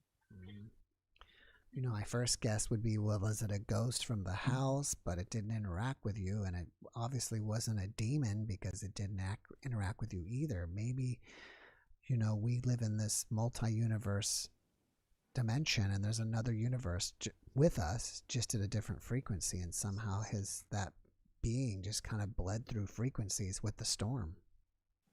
Absolutely. You know, if anything, I think that's the closest explanation that I could find intuitively for it. Yeah. Well, cool. Well, Sherry, thank you so much for joining us and sharing with us. I hope you come back and share with us again. Thank you, Jeff, for your podcast, or thank you for this. Yeah, well, thank you. And enjoy the rest of your evening. Yeah. Oh, she did it on her own. I didn't even have to remove her. All right, so I have nobody in line. And I was wondering, is this the right time to be doing this? Am I starting too early? Because on the West Coast, it's only, 5:30 for you guys? And on the East Coast, it's 8:30. But I kind of monitor my channel, and I think that it gets busy around, maybe the busiest around probably, I don't know, between 7 and 9 o'clock my time. And a lot of you guys in the comments will say, I listen while I'm going to sleep. And so maybe I should do it later while you're listening to this and going to sleep. What do you guys think? And I will check the chat while I'm waiting to see if anybody else is going to show up. And while you have me here, if no one else is going to show up, you're welcome to submit me some questions. And we can go from there. Let's see. Zoom ID. Yes, my Zoom ID is 275-757-8850. If you look at the description underneath the video, it shows the Zoom ID and the passcode. So all you need is Zoom, and you can say join a meeting, and then you enter the ID and the passcode, and you should be able to get in. Timing is good there at 8:30 there. My mic's not loud enough. All right, anytime evil spirits tried to suffocate Rosa, you don't mind coming on? Okay, you're welcome to come. Oh, there's David's iPad. All right. David was here earlier. I remember seeing that.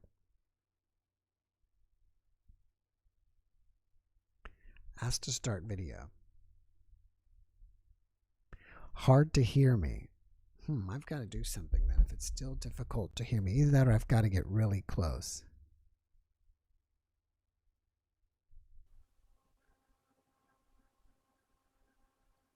All right. It shows David is here. Yes, I'm here. But right now, it's like you're a shadow being. You're a shadow being. All I see is darkness. Let me see. Mic is too low. Everybody's saying mic is too low. I'm going to have to adjust that. Oh, maybe it's yours. Yeah. How's that? All right. Can you speak a little louder? I will attempt to. I'm kind of new to this. Let's see. Oh, is that any better? That's okay. While you're doing that, I'm going to, it shows me I'm turning, okay, I'm going to turn my own mic up louder. Test. Okay, I turned my own mic up louder. I'm curious to know if that's going to work better. You guys let me know. I can hear you fine. You can hear me fine. So where are you from, David? I live in northeastern Connecticut. How's that? Can you see me fine? I see you perfect. Good. Pleasure to be here. I've been following you for a while. You do wonderful things. Thank you. Where are you from? This is northeastern New England in Connecticut. Oh, okay, cool. Nice. So you guys just had to deal with that hurricane up there, right? We really weren't in the path. They kind of came in from the southeast and made a diagonal through the center of the state up towards New York, upstate New York, where I'm more closer to Massachusetts and Rhode Island. Mm-hmm. All right. Well, what's going on with you supernaturally? Well, this is well, you mentioned something about seeing a UFO. Yes. And I had a sighting when I was living in California of not of a UFO, but an American military aircraft that was floating in front of me. So it was an anti-gravity U.S. Air Force aircraft. I'd like to hear about it. Yeah. Well, it occurred in Northern California in Santa Rosa at the intersection of West College Avenue and Fulton. Okay. It's a major road that goes north and south, and I was coming out of the gym up there. It was the Michael Jordan 24-hour fitness technique, and it was the end of August. Now, what is also interesting here is that this is in the same county as the infamous Bohemian Grove. Have you ever heard of it? Yeah, I know Bohemian Grove. Well, that's in Occidental. I actually lived there. It was like a few miles to the west. And it was the end of July, early August, which is when they traditionally have their little festival. Mm-hmm. So coming out of this gym, and I'm seeing at the intersection at the light, and it's a rather large boulevard. It had 2 lanes going north, 2 lanes going south. It had a median strip, and it had a sidewalk. So if you add it all up, it was approximately 60 feet wide.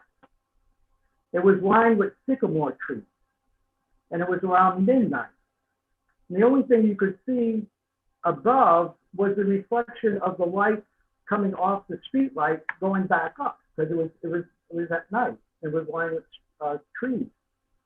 So as I'm looking at the stoplight, all of a sudden in my field of vision comes this large craft floating maybe a few hundred feet above the tree line, going about 10 miles an hour, the same speed as someone just riding a bicycle. And it slowly went into my field of vision, but it was basically a stealth bomber. It was shaped like a guitar pick, triangular, and it had a U.S. Navy insignia on one side. Wow. And it just literally just floated by me, and it was going basically in the same direction as the Sonoma County Airport, which also obviously had a tower and a radio signal. And if you were to go to my right, which would have been in the East Bay, that would have been in the direction of the Contra Costa Weapons Naval Station, which is where people used to have protests and things like that. So I mean, I'm just giving that as information of common knowledge. Where this thing came from, I don't know, but it just very slowly just floated in front of my field of vision. It came into sight, then it would go through the width of the street, which I explained to you was about 60 feet wide. Then the tip would disappear, the body would show up, and then eventually it would just go on its way. The real interesting thing was that the next evening, the same intersection, the same time, it happened again. Otherwise, I probably would have just dismissed it as something like, this was a dream. I don't know what it is. But it happened 2 nights in a row. So, my deduction from that experience is that people wonder about, UFOs unidentified. This was very identified. And I'm convinced that, the U.S. military has anti-gravity capability, because I saw it.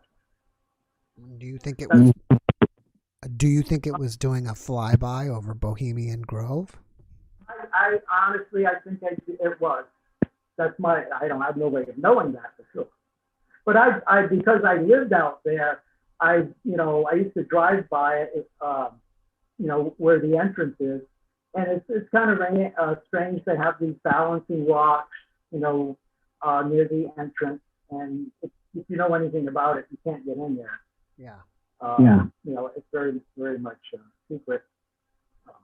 They become a little more open now. Women can join, but apparently it's like $25,000 a year for a two-week party.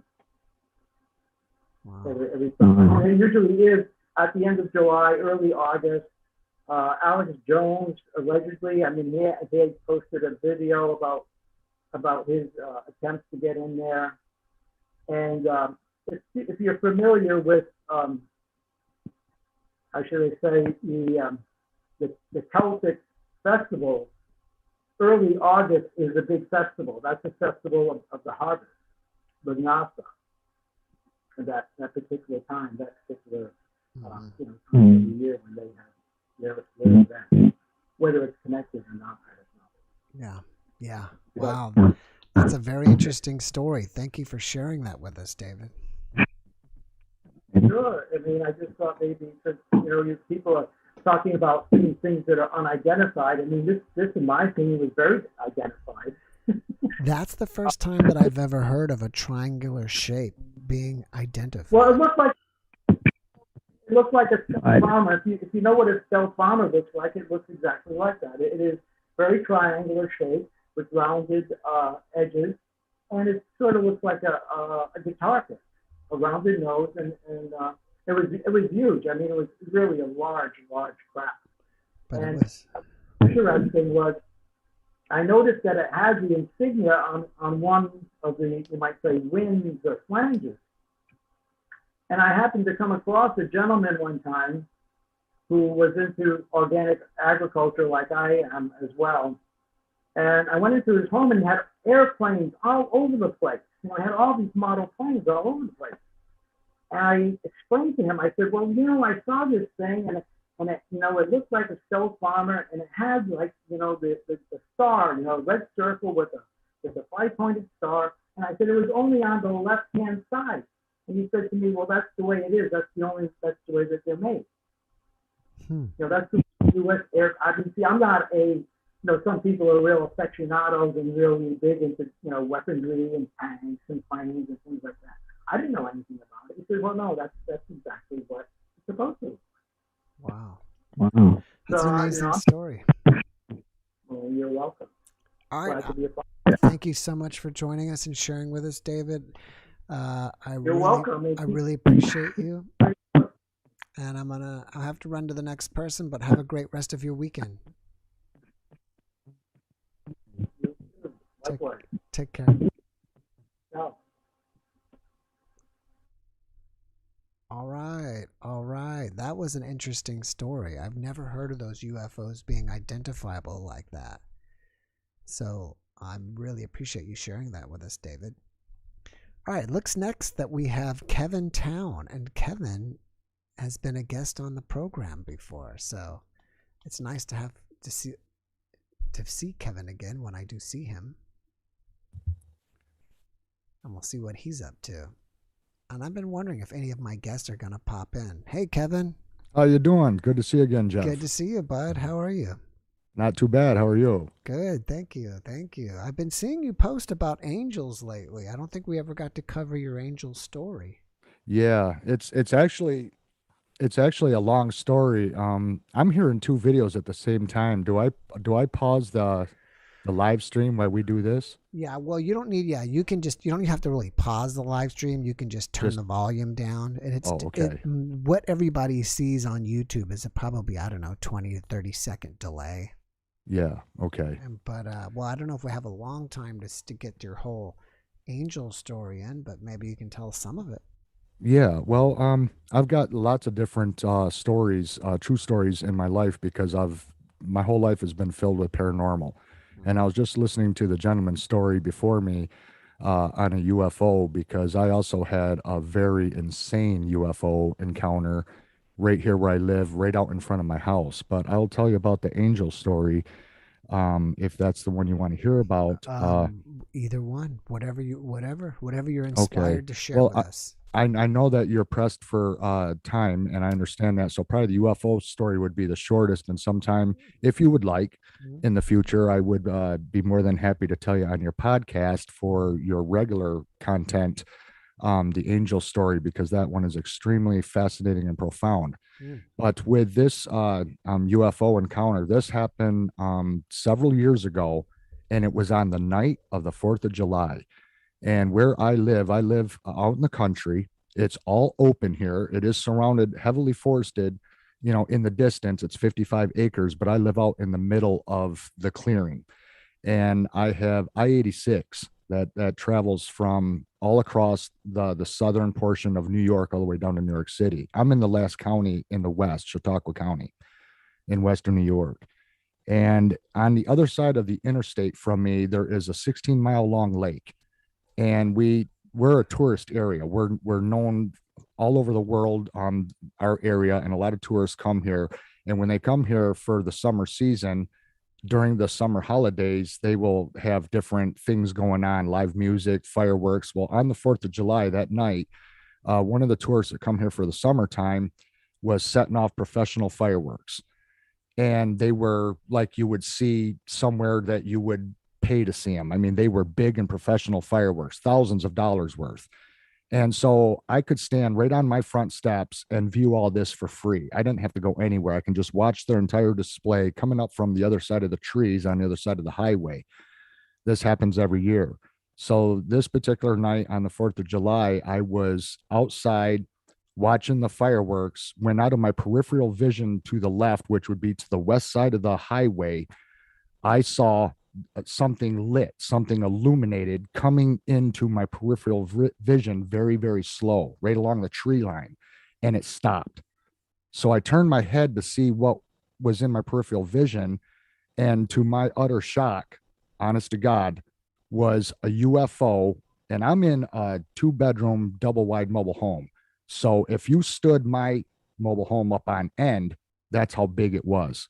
It was the size of a 2-bedroom double wide house trailer stood on end, but it was suspended right over the trees. And as it was suspended over the trees, it was just above the treetops to where the lights from the craft illuminated the tips of the trees like daytime. So you could actually see the green leaves of the species of trees it was right over. And so I was wondering, where did this thing come from and why did it come here and stop? It was focused on the fireworks going off. So I could not believe what I was seeing. I came into the house, and these are the actual binoculars that I grabbed from the cabinet down where I keep the cat food, right near my front door. And I grabbed these Tasco high-powered binoculars. And because I was so nervous over what I was seeing, that when I went outside, I steadied these right against the corner of the house, right on my front steps, put these right up against the house. And when I looked through them and adjusted the center focus in on this craft that was right over here, right on the other side of I-86, I could not believe, Jeff, what I saw. And I've talked about this on my YouTube channel. I know that people are very skeptical to believe in this sort of thing, but all I can do is tell people what I saw. And this thing looked like it had lights on it that were fiber optic. So when one was going off, another one was going on, and it was really slow going back and forth, just like those old fiber optic lamps they had back in the 70s and 80s. You know, they look like hair. Yeah, I remember they look like a willow tree. Yeah. That's exactly what it looked like. But this thing was shaped like a vintage Christmas ornament. It reminded me of the ornaments my grandmother had when I was a kid, when I go to grandma's house. They were like cone shaped. So it was triangular at the top. It got wider in the center, and then it tapered at the bottom. So it was like a diamond, but it had like curvature to it. It wasn't just straight edges. And I could see the edges of this craft because of the light that it was giving off. And when I looked at this thing through binoculars, true story, I saw a ribbon around near the top, like the 1/3 portion of the craft, and it was a window. And when I'm focusing my binoculars looking at this thing, I could literally see inside the craft through this thin strip of window.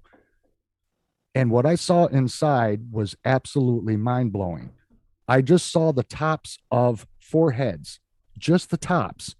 And they were moving along the window and going over to the right side of the craft, looking at the fireworks that were going off down here on the shoreline of our lake. And the inside of the craft was illuminated that weird blue, like silver star headlights on the new cars today. When you see those cars come at you and it's that blinding blue light, the inside of this thing was identical to that, illuminated with like that silver star blue light. And so everything inside took on that light. So the tops of their heads looked like that, but they were short. They were very small beings. And all I saw was just the crowns of their heads. I didn't see no eyes. I didn't see no ears. I just saw the crowns of heads, and they moved to the right side of the craft, and they were peering out the window they didn't even notice me. Thank goodness they didn't see me, but I was watching them with these binoculars, and I could not believe what I saw. And they were within a stone's throw. I mean, if I had a BB gun, I could have literally hit it with a BB gun. Wow. That's how close this craft was. And it was actually, Jeff, this thing was gorgeous. The lights that were on it, the best way I could describe it is if you took all the neon lights in Las Vegas, everything that blinks and flashes, and if you consolidated that into this shape of a craft, that's what this thing looked like, only it was doing like fiber optics, like these lights were alive and just fading and growing, and it had every color of every color on Earth known to man was on this craft. And then it just slowly went along the tree line and it headed north, and then it went down behind the woods and it disappeared, and it was not anything of human origin. It had absolutely no sound, nothing to explain how it could just be suspended right there over the trees. And the thing is that the traffic in eastbound and westbound lane on I-86, everybody saw the thing. Everybody. Wow. It was seen by all the traffic, and this is a main interstate out here. That is how you get downstate to New York City, 550 miles from here. All the trucks going down the highway, the cars, everybody saw this thing. They had to have seen it. It was right there, close. Were there any write-ups about it in the paper or anything? Absolutely nothing. Absolutely nothing. Nobody came forward. Nobody, filed a report. I couldn't find a report on it. I didn't even report it. Only because when you talk about things like this, you know how it is. People are hesitant to believe you. They think there's something wrong with you. Just because of the kind of, what you get back from people. I just figured what I saw, I don't have a problem talking about it on my YouTube channel, but I'm not out to convince anybody. I just tell people the truth of what I witnessed and take it as you will from there. But it was an honest to God, real craft from another place. That's an amazing story. And I don't know if you've heard my podcast with Ronnie Dawson.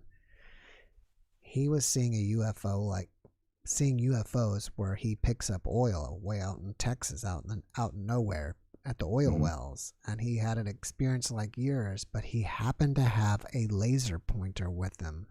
Ooh, and was shining it on idea. The ship. And they paid, according to him, they paid him a visit that night for doing that.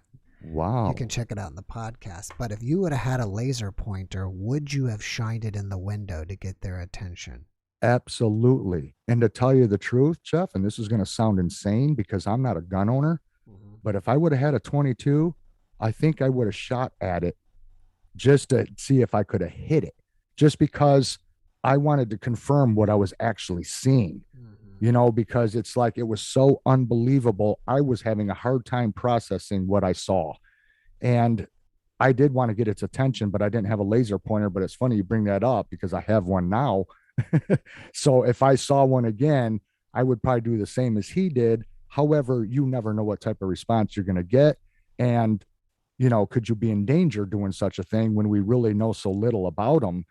I'm not sure that would even be a wise thing to do, to anything to mess with them. But yes, something like that did cross my mind. Well, I don't know about shooting them with shooting the ship with a gun, because they may take that as a hostile act. Yeah. But I got a question here from the chat that wants to know, do you think the heads were humanoid or more like grays? Well, it's funny you say that because there was no way to determine their actual skin color, for a lack of a better term, because the inside of the whole ship was illuminated with like that silver star blue. So imagine like if you were in a dark room and you have the red light bulb for developing film, everything is going to take on the color red because it's the only form of illumination in the room, right? So everything's going to look red. Your skin's going to look red, everything. So they took on the color that the inside of the ship was illuminated in. So if they were a different color than that silver star blue, and that's the only color I can describe is silver star blue, like those modern headlights. So naturally the tops of their heads took on that color. So if they were a different color, I don't know, but they definitely, I know this for a fact, they were not human. They were too little. They were very small. But if you're only seeing the tops of their heads, how would you know how tall they were? Because for the size of their heads, basically the tops of their heads look like babies. So if their heads, the crowns of their heads are that small, I can't imagine they're very big. Because they didn't have heads the size of like us humans. They were really small, and all I could see was just the tops of their heads moving along. And then they got up on something and they were peering out the window. So they appeared to be short because they actually couldn't look out the window of the craft without getting up on something. And that's when they were watching the fireworks, and they were fascinated. They were so fixed on those fireworks to where it's like they were oblivious to everything else around them, including the traffic that was passing by underneath. They wanted to know what those fireworks were because all those colors going off was very similar to the colors on the craft. And so I think they were kind of confused as to what was going on. At least that's how it appeared to be. Now you think they were bald, right? They didn't have hair. Oh, they were absolutely bald. There wasn't a hair to be seen anywhere. And these binoculars are very high powered. I mean, this is a really good quality set. And I could zoom right in, and all I could see was just like bald flesh. But everything inside that craft was that irritating silver star blue. You know, it's just, I don't care for that look of blue. And I was just watching what they were doing, and they were looking in the direction of the fireworks. They were not aware of me. Of course, I didn't shine a light on them or anything. I was in the total dark. I didn't even have my porch light on because I'm watching the fireworks. And that's when I saw the craft come into my peripheral vision. And then I turned to look at it, and there it was. Now, how far again were you? How far away from the ship were you? From the ship, I was probably no more than 150 feet. All right. So looking in with those goggles, I mean, not goggles, but binoculars, what's the magnification on those? I haven't used these since. It says anywhere on here. So with that's not that far away, 150. No, feet. It's not. That's why I'm saying it was like a stone's throw. I mean, back in the day, I used to be able to pitch an 89 mile an hour fastball back when I was younger and had a better arm. If I literally would have taken a rock and threw it as hard as I could, I believe I could have hit the thing, or at least come close to hitting it. Right. But the magnification on these, it really doesn't say, but let me tell you what, it brings you in very close and personal. Well, and this is what I saw the inside of the craft with was these. So, we're just kind of estimating here, but a football field is 300 feet.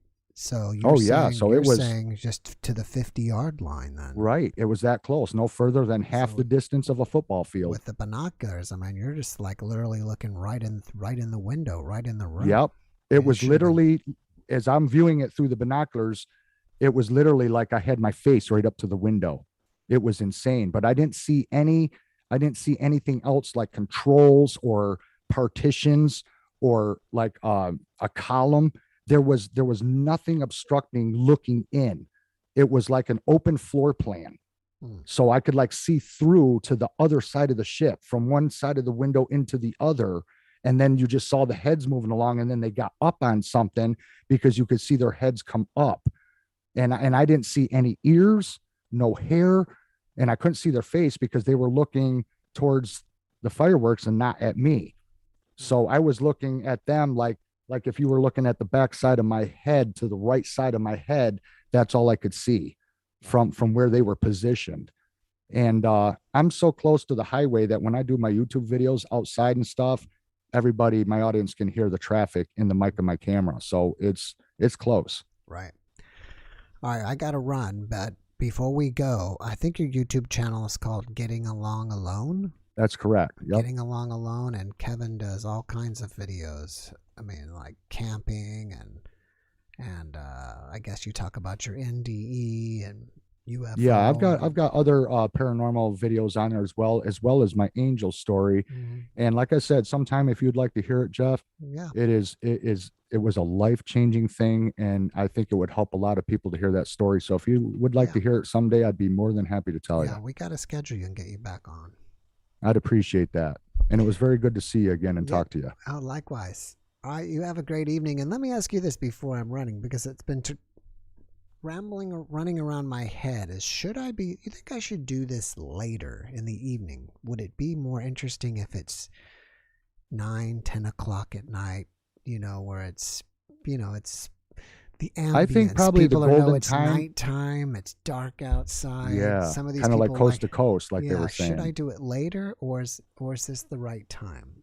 I think this is a good time, just because, a lot of people, well, depending on their schedule and the work and everything, there's people that stay up late at night, and there's other people who go to bed early. But I'd say any time between 7 and 11 would probably be perfect.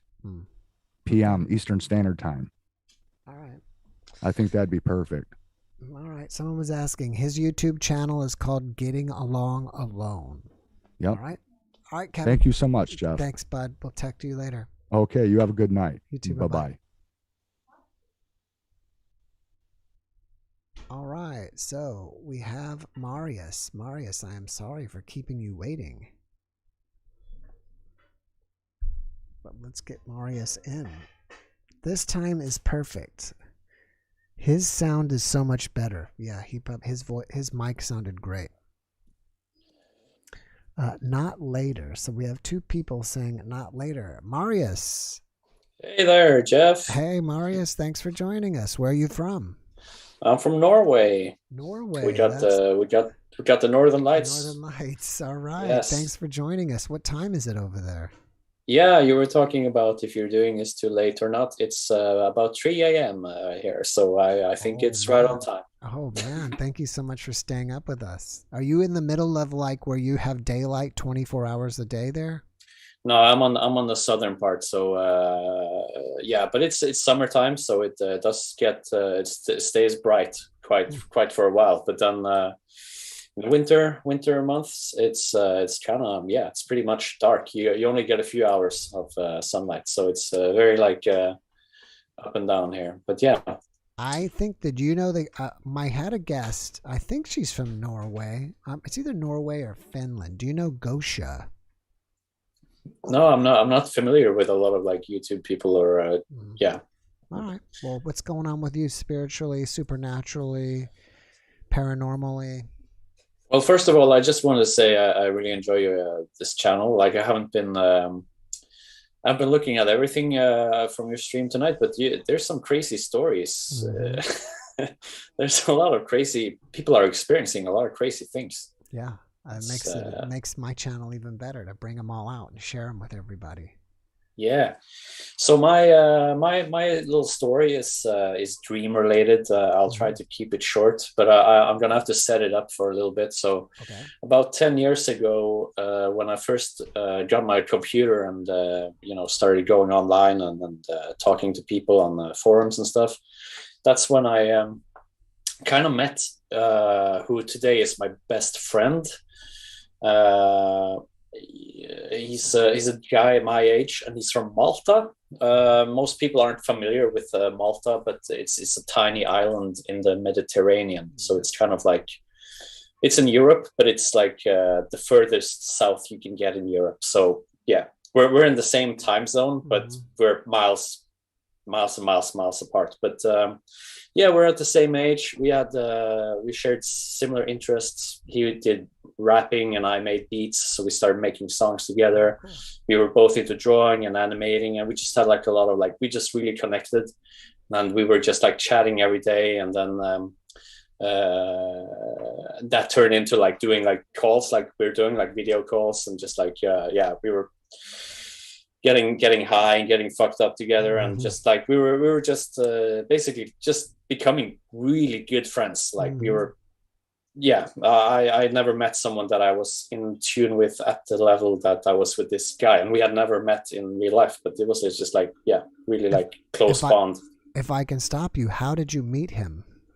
Well, I don't know. You're probably old enough to remember IRC, the chat. It's like old school Discord, I guess. But we were just both. I was hanging out on this IRC channel for this music group that we were both fans of, and people were mostly from the States, but Europeans, and so we that was like the first way we met, was just through this common interest, shared interest in this music group, but rap group, and and then I always had been having some strange dream experiences in my life, like lucid dreaming, and I caught interest in that kind of stuff really early in my teens, and but I'd never had any experience like this. So what happened was, like, one night I just had a dream, because me and my friend, we had always talked about, like, I should come to Malta and visit him, like, because why not? Like, we were so close friends that why not? We should totally meet up. Mm-hmm. And I had this dream one night that I actually, like, took the plane down to Malta, and I met him at the airport.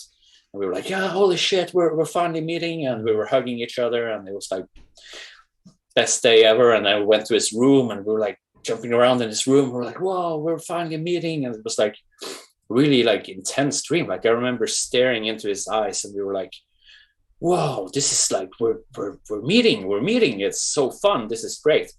And then the dream sort of like faded out into, the way dreams do. They just dribble off and turn into something else or whatever. The next morning, I woke up and I went to my job, and I was like, that was kind of a strange dream. I was like, it was in the back of my head, but I didn't really think that much about it. And then I logged on to my computer, and I went on the chat room where I talked to my friend. And before I could even like write a message to my friend, he was like starting to be like, yo, I just had a dream. You came to Malta, and we were like, we were hugging each other, and it was like we were meeting, and there was all this crazy stuff. He basically started explaining my dream back to me. I was like, what the I was just like, I just stared at my screen, like I didn't know what to respond, or I was just completely baffled. Like, we had never had dreams about each other before. It's not like something that happened most of the time or anything like that. It was just like once in a lifetime weird dream, and he happened to have the same dream the same night. So that was kind of strange. And to this day, I've never been able to like explain it or had a similar dream like that. But eventually I saved up money, and I actually went down to Malta, and we met, and we kind of like relived that moment. So that's my crazy experience. That's an amazing story. Do you think it's possible that he's someone you knew from a past life, or someone you were supposed to meet from a soul contract? Well, I don't know anything about that. All I know is like we had a really strong connection, and we were really in tune, and just us talking every day and being like on the same wavelength. Like I don't know what dreams are. I don't know what creates dreams, or if it's another dimension, or if it's like what the hell is going on. But all I know is that kind of dream made me question the nature of dreams in itself, if that makes sense. Like, something more is going on. Have you had anything paranormal happen to you in your life before that? I don't remember exactly if it was. I think it might have been before that. I was getting into dreams, and I was thinking about dreams a lot, and I was reading up about lucid dreaming and out of body experiences. And I remember that's another experience I had. Like I'd been going around wanting to have an out of body experience for a long time, like reading up about it online and shit like that. But but I don't remember if I actually had my first out of body experience before we met, or if that was after. It's a long time ago. It's over 10 years ago. So. But I've just had a lot of like in general strange sleep and dream experiences related to sleep paralysis and lucid dreams and shit. Wow. I mean, I think it's entirely possible that you both somehow met in another dimension or something. Yeah, I mean, it seems like that. All right, who knows? so are you still producing music with your friend? Well, we both kind of like moved on to animation at the moment. So we're both doing animation. He has a YouTube channel. I have a YouTube channel. We both do animate. We both make a living doing animation, basically. But mine are in Norwegian, so I don't know if there's a point sharing them. But yeah, he's doing his cartoons online. So we're still doing the same thing. And I've been to Malta 3 times now in total. Now I need to get him up to Norway to see the Northern Lights. Yeah. But, well, what's your YouTube channel in case anybody wants to check it out? Well, I can write it in the chat. It's easier. But it's called the Norske grønnsaker. It's translated to Norwegian vegetables. It's just basically us trying to be the Norwegian version of South Park, making satirical cartoons about shit that goes on in Norway. I don't see it here in the chat. Did you type it?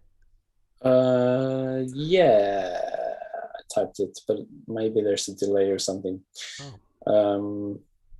Norske grønnsaker. Yeah, it's going to be difficult because there's a Norwegian letter in there, and yeah, it's not popping up. Let me try this real quick. Let me say hello to you there and then see if it pops up after I comment, because it's not coming up in the chat on my end.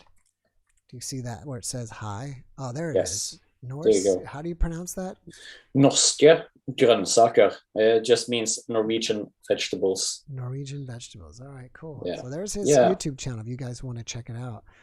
Yeah, I mean, some of the videos they do actually have English subtitles, so you can like put that on or auto subtitles, and there's like cartoons for adults, I guess. Yeah. Cool. Yeah. Thanks, Jeff. Marius, well, hey, man, I wish you massive success with your animation, and thank you so much for sharing with us today. Yeah, keep on doing what you're doing and having all these weirdos like me on and talk about, crazy shit. Yeah, it's fun. See you, man. Take care. Bye. Bye-bye. All right, so we've got no one here left. I'm going to do a last call for to see if anybody wants to show before I take off. It's been over 2 hours. Man, this time flies for me really fast. And people ask me to do over, try to keep it or go to 10 minutes. And I think I'm getting pretty close. At the end here, I'll let people talk longer because there's no one in line. And when I first chit-chat with people, like when they come on and I ask them, where are you from and what's going on? I'm not even running the timer yet. So hopefully this time limit is a little better this time. And from what I could see from the chat, it looks like you guys like this time of day. It's difficult because people are from all over the world. I mean, there was him from Norway, and if you were here earlier, there was Art from Moscow, Russia, and last week we had somebody from Sri Lanka. So, time periods are different. I think it would be really, like I said, for me, I thought it would be pretty interesting if it's nighttime, it's late. As I said before, there's so many people that comment that say that they listen to this before they go to sleep. So it's already like, kind of a nighttime thing. If you're going to be in bed listening to it, you might as well be in bed at that time. So that means I need to go a lot later if I can catch all those people. Yes, I remember Jeff is love. This time is perfect. So according to Maria, it's good. God's girl, life after death says no. CZ said this is great. Me too. Awesome. My time is 9 o'clock. 9 o'clock. So 8. Okay, so Eastern time is 9 o'clock. Larry King had a beautiful gift, as do you. Well, thank you, Rhonda. Thank you. I'm still developing my being a podcast host. After 260 or so, I feel like I'm doing pretty good. But at another 260, I should be a lot better. 6:30 a.m. in Mumbai. Well, hello, Angela. Wow, it's early in the morning there. Tania, thank you so much. So anyways, I think I got a really cool one for you guys tomorrow. It's probably finished editing or almost finished editing. So It should be posted tomorrow. And there's even almost like a little meditation that's going on during the podcast. So I think you guys will like that. We talked about this woman's NDEs. We talked about angels, and and I hope you guys will really like that one. And I've got some more interesting guests coming up for you. As you guys know, I try to do these every single day, and it's not easy to get any guests. I'm happy to get any guest I can, but especially not to get NDE guests every single time, because 5 to 7 NDE guests a week. It's hard to find these NDEers. So I'm rotating other people in. And just like we had Kevin earlier, that we should get him to come back and talk about his angel experience.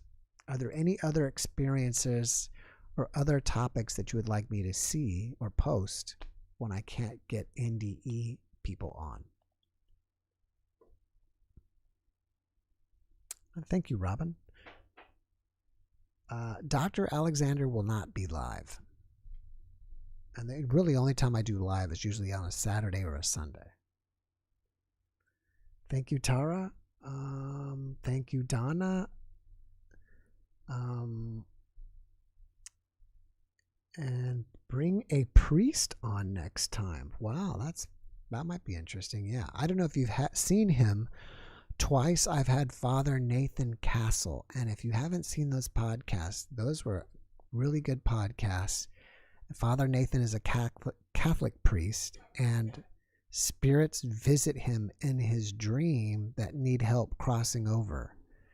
And so after him, the spirits that they contact him in his dreams, him and I think another priest who is a medium friend of his will get in contact with the spirit and help them cross over. So yeah, if you're into that, then check it out. All right, I'm with you. Yes, mix it up a bit. FTEs, channelers, mediums, etc. I have a channeler coming on pretty soon. I'm actually going to record a channeler tomorrow. This is a channeler from India that channels Pleiadians, Ra, and I can't remember who else, but I'm hoping this is going to be a really good podcast. Remote viewing, all right. And Dr. Stephen Greer, I've asked, but I haven't got a response yet. I think, Dr. Stephen Greer has also had an NDE, so it'd be great to have him talk about that as well as the UFO stuff. Remote viewing, yes, I wouldn't mind getting another one. Have you seen my video with Major Ed Dames? Probably the most well-known remote viewer on the planet.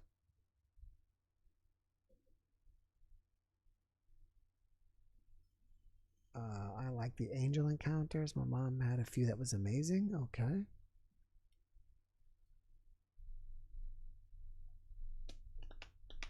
All right, guys. Well, I guess that's about it. I thank you guys so much for spending some time with me. I really appreciate you guys. This channel would not be anything without you guys. I'm very thankful for you guys. I wish you the best. And if you like this and want me to keep doing it, then maybe I'll see you back next Saturday. So please let me know in the comments if you like this as a weekly thing or twice a month or once a month. And also you said Bashar. I'm actually in talks with getting Bashar on as well. So you guys have a wonderful evening and take care.